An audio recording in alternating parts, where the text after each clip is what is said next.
ಲೋಕಸಭಾ ಚುನಾವಣೆ ಹತ್ತಿರ ಆಗ್ತಾ ಇದೆ. ಇನ್ನೇನು ಒಂದು ಕಡೆ ನವದೆಹಲಿಯಲ್ಲಿ ದಳಪತಿಗಳು ಬೀಡು ಬಿಟ್ಟಿದ್ದಾರೆ. ಹೈಕಮಾಂಡ್ ಜೊತೆ ಒಂದಷ್ಟು ಮಾತುಕತೆಯನ್ನ ಕೂಡ ಆಡಿದ್ದಾರೆ.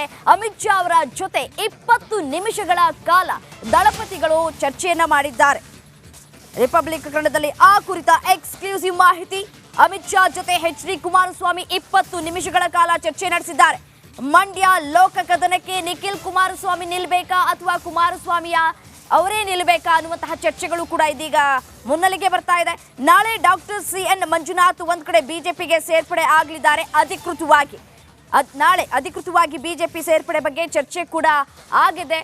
ಈ ಸಂದರ್ಭದಲ್ಲಿ ಒಂದ್ ಕಡೆ ಮಂಡ್ಯದಲ್ಲಿ ಯಾರು ನಿಲ್ಬೇಕು ಅನ್ನುವಂತಹ ಚರ್ಚೆಗಳು ಕೂಡ ಶುರುವಾಗ್ತಾ ಇರುವಂತದ್ದು. ಕುಮಾರಸ್ವಾಮಿನ ಅಥವಾ ನಿಖಿಲ್ ಕುಮಾರಸ್ವಾಮಿನ ಅನ್ನುವಂತಹ ಚರ್ಚೆಗಳು ಕೂಡ ಮುನ್ನೆಲೆಗೆ ಬಂದಿದೆ. ಗ್ರಾಮಾಂತರದಿಂದ ಲೋಕಸಭೆಗೆ ಬಿಜೆಪಿ ಅಭ್ಯರ್ಥಿಯಾಗಿ ಸ್ಪರ್ಧೆ ಮಾಡುವ ಹಿನ್ನೆಲೆಯಲ್ಲಿ ಅವರಿಗೆ ಸೌಹಾರ್ದತೆ ಒಂದು ಭೇಟಿ ಕೊಟ್ಟಿದ್ದೇನೆ ಮತ್ತು ಅವರ ಸಹಕಾರ ಮತ್ತು ಎಲ್ಲವನ್ನು ಕೇಳಿದ್ದೇನೆ. ಒಂದು ಧನ್ಯವಾದವನ್ನು ಕೂಡ ಹೇಳಿದ್ದೇನೆ ಅಷ್ಟೇ. ಇನ್ನೇನು ವಿಶೇಷವಾದಂಥ ಚರ್ಚೆ ಏನಿಲ್ಲ. ಯಾಕೆಂದರೆ ಇದುವರೆಗೆ ನಾನು ಅವರನ್ನು ನೋಡಿರಲೇ ಇಲ್ಲ, ಭೇಟಿ ಮಾಡಿರಲಿಲ್ಲ.